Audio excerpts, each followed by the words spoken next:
Hi, hello, నమస్తే. Welcome back to Telugu flavours. ఈరోజు మనం ఈ వీడియోలో పంజాబీ స్పెషల్ డిష్ ఆలూ పరాటాని సింపుల్గా ఏ విధంగా ప్రిపేర్ చేసుకోవాలో చూద్దామండి. ఈ పరాటా రెసిపీ అయితే బ్రేక్ఫాస్ట్కైనా, లంచ్ బాక్స్లోకైనా, డిన్నర్కైనా చాలా బాగుంటుంది. పిల్లలు కూడా చాలా బాగా ఇష్టపడి తింటారండి. ప్రిపేర్ చేసుకోవడం కూడా చాలా సింపుల్. సో ప్రాసెస్లోకి వెళ్ళిపోదాం పదండి. ముందుగా ఒక కుక్కర్ గిన్నె తీసుకొని దానిలోకి ఆలూని హాఫ్కి కట్ చేసి సరిపడినంత వాటర్ వేసి లో ఫ్లేమ్లో 3 విజిల్స్ వచ్చే వరకు కుక్ చేసుకోవాలి.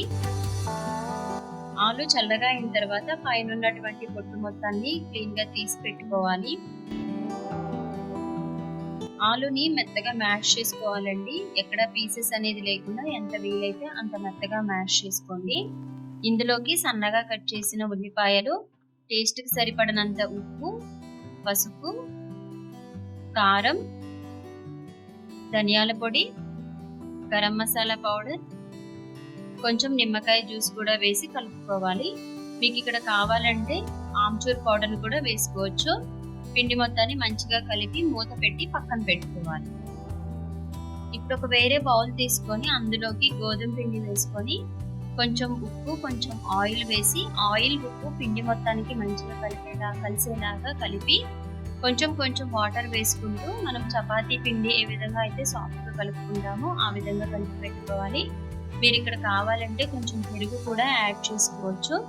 ఈ పిండిని కూడా మూత పెట్టి 10 నిమిషాలు నాననివ్వాలి. ఆలూ స్టఫింగ్ ని చిన్న చిన్న బాల్స్ లాగా ప్రిపేర్ చేసి పెట్టుకోవాలి. ఇప్పుడు పిండి కూడా మనకు నానిపోయింది. అందులోంచి మీకు పరాటా ఏ సైజులో అయితే కావాలో ఆ సైజ్ అంతే పిండి ముద్దను తీసుకొని రౌండ్ బాల్ లాగా చేసుకొని పొడి పిండిలో అద్దుకుంటూ చపాతీ లాగా ఒత్తుకోవాలి. ఫస్ట్ ఒక చిన్న సైజు చపాతీని ప్రిపేర్ చేసుకోండి. ఈ విధంగా పొడి పిండి చల్లుకుంటూ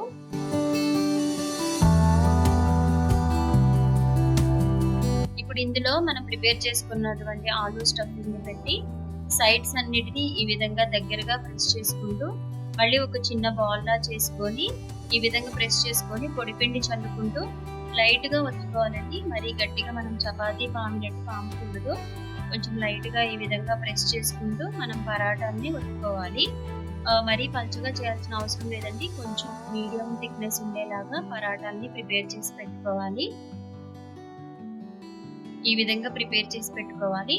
ఇప్పుడు ఒక పెనం తీసుకొని అది వేడైన తర్వాత మనం ప్రిపేర్ చేసుకున్నటువంటి పరాటాలను వేసి నెయ్యితో కానీ ఆయిల్తో కానీ కాల్చుకోవచ్చు. ఈ విధంగా ప్రిపేర్ చేసుకుంటే మనకి సాఫ్ట్ పరాటాస్ రెడీ అయిపోతాయండి. Thank you for watching my video.